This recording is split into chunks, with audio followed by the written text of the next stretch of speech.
नमस्कार। आप देख रहे हैं नेशन इंडिया न्यूज। मैं चंद्रभूषण पांडे। इस समय मैं मिर्जापुर जिले में उत्तर प्रदेश में हूँ।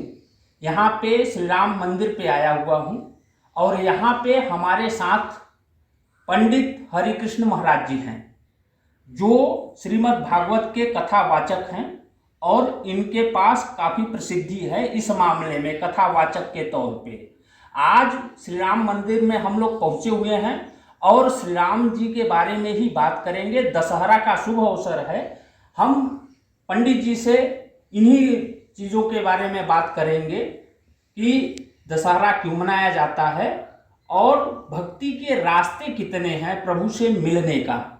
तो आइए हम बात करते हैं पंडित जी से। आपका बहुत बहुत स्वागत है हमारे चैनल पे। धन्यवाद। महाराज जी, आप बताइए कि दशहरा जो दशहरा लोग मनाते हैं, दशहरा क्यों मनाया जाता है? देखें, दशहरा मनाने का जो मूल विषय है, भगवान राम ने रावण पर आक्रमण किया। आज ही के दिन भगवान ने रावण का वध किया। इसी उपलक्ष्य में हम दशहरा मनाते हैं। रावण अहंकार का प्रतीक है और राम सात्विक और सदाचार प्रवृत्ति के प्रतीक हैं, हमारे आदर्श हैं। ऐसे कहले दूसरे शब्दों में असत्य पर सत्य की विजय, अहंकार पर सात्विकता की विजय। इसी उपलक्ष्य में हम दशहरे का आयोजन करते हैं। जैसा कि दशहरे पे बहुत ऐसी बातें उठ रही हैं, बहुत जगह श्री राम द्वारा जो दिखाया जाता है कि रावण को जलाया गया, तो जलाना सही है या मृत्यु दिखाना सही है? देखें, जलाना और मारना, क्योंकि सनातन धर्म में दोनों अलग अलग विषय हैं। अंत्येष्टि क्रिया एक दूसरी चीज है, विजय एक दूसरी चीज है। भगवान राम ने रावण का वध किया था। इसके बाद विभीषण को आदेश किया था कि वो जाकर रावण का अंत्य कर्म संपन्न करे। तो जलाना यह एक आध्यात्मिक विषय है कि हम अपने मन के अहंकार को जला देते हैं।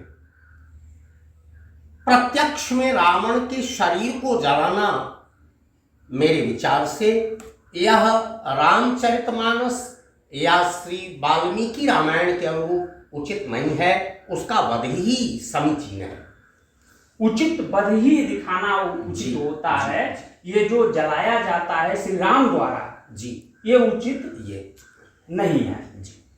ठीक है पंडित जी, आप एक बात और बताइए हमारे दर्शकों को, जो हमारे दर्शक देख रहे हैं, कि श्री राम की भक्ति जो करते हैं, तो श्री राम के करीब तक पहुंचने में कौन कौन सी भक्ति मार्ग हैं जो उनके तक पहुंचाते हैं लोगों को? देखें, भक्ति मार्ग एक ऐसा मार्ग है जिसमें सोपान चाहे जो हो, सीढ़ियां उसकी चाहे जो हो, लेकिन उसका अंत जो है वो आत्मनिवेदन है।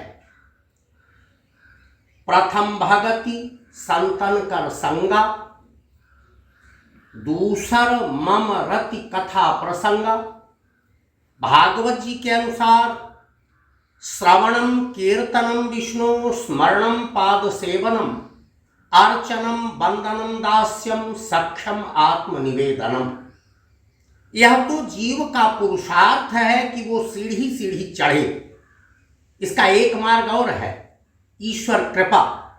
अगर उसकी कृपा हो जाए, जैसे आप देख रहे होंगे आधुनिकता में सारे न्यायालय अनेकानेक तरह के वाद संपन्न करने के बाद किसी नियम के तहत हमको फांसी की सजा देने, लेकिन राष्ट्रपति को यह अधिकार प्राप्त होता है कि वह मर्सी अपील में हमारे सारे अपराध क्षमा कर दे।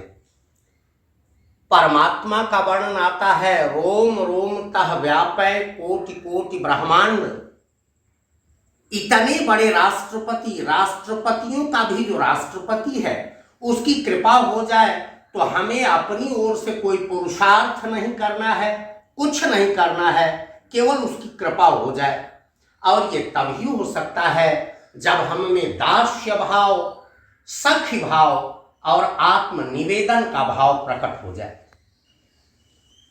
ये हैं हमारे साथ पंडित हरिकृष्ण द्विवेदी जी महाराज जी, जिन्होंने बताया है कि दशहरा कैसे मनाना चाहिए और भक्ति के रास्ते कौन से हैं प्रभु श्री राम से मिलने के लिए। अगर और कोई प्रश्न आप लोगों के मन में हो तो कमेंट बॉक्स में जरूर बताएं। और इसी के साथ कैमरामैन जयवंत के साथ चंद्रभूषण पांडे, मिर्जापुर, उत्तर प्रदेश।